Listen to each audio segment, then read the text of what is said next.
Merci de nous rejoindre pour cette première partie du 19-20. L'actualité à Paris et en Ile-de-France, c'est tout d'abord la fin de la grève chez Air France. Annoncé, le retour à la normale ne se fera que mardi. Nous verrons ce qu'en pensent les commerçants de l'aéroport d'Orly. 1 millier de personnes ont manifesté cet après-midi place de la République à Paris en hommage à Hervé Gourdel, l'otage français décapité en Algérie par des djihadistes. Auvers-sur-Oise n'héberge pas de terroristes, ce sont les conclusions du juge après les soupçons qui pesaient sur l'organisation de la résistance iranienne installée dans cette commune du Val d'Oise. Et puis tout au long de ce journal, dans l'actualité également, le fief de la résistance iranienne qui est à Auvers-sur-Oise, vous le savez, depuis 1981. On vient d'en avoir la confirmation, les moudjahidines du peuple ne sont pas des terroristes. Un non-lieu général a été prononcé par le juge Marc Trévidic. Les explications de Tania Ouatine avec Stéphane Lisny. Ce fut la plus grande opération antiterroriste jamais lancée en France. Ce 17 juin 2003, 1300 policiers et gendarmes débarquent à Auvers-sur-Oise, un village devenu le fief de l'opposition iranienne au régime des Mollahs. Ils arrêtent 164 personnes, dont le docteur Saleh Radjavi.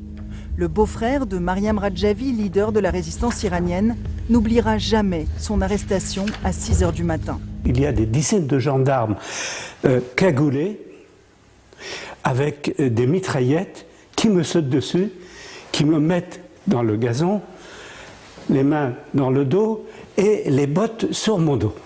La même chose avec ma fille qui avait 17 ans. Comme si on était des terroristes extrêmement dangereux. Tous les locaux de la résistance sont fouillés à la recherche d'armes et d'argent, car les moudjahidines du peuple sont soupçonnés de préparer des attentats en Europe. Faux, hurlent ces résistants iraniens en grève de la faim dans les rues d'Auvers. Certains s'immolent même à Paris ou à Londres pour crier leur innocence.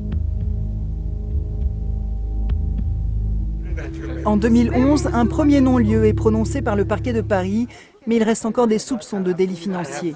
Il y a 10 jours, une deuxième ordonnance de non-lieu a enfin totalement blanchi la résistance iranienne. 11 ans s'est passé, il a fallu 11 ans pour qu'on aboutisse à la fin d'un dossier que dès le début, finalement, beaucoup de gens, beaucoup d'observateurs ont signalé comme étant un dossier politique et le fruit de marchandage entre le gouvernement français de l'époque et le régime des Mollahs. Effectivement, en 2003, Paris et Téhéran sont en pleine négociation commerciale et pétrolière. Des tractations, notamment entre Dominique de Villepin et son homologue iranien des affaires étrangères, permettent à l'entreprise Total de s'implanter au pays des Mollahs en échange de cette rafle. Yves Bonnet, ancien patron de la DST chargé du contre-espionnage, a tout raconté dans un livre.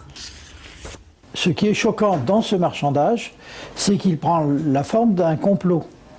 C'est qu'il brime et il empêche de fonctionner une opposition qui est démocratique et il fait les affaires, les bonnes affaires d'un régime qui est dictatorial.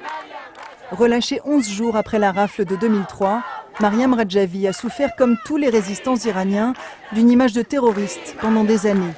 La fin de cette saga politico-judiciaire libère enfin les énergies pour se consacrer entièrement à un changement de régime à Téhéran. Et on passe maintenant à la politique française. Nous partons en direction du Sénat, un palais du Luxembourg en effervescence aujourd'hui.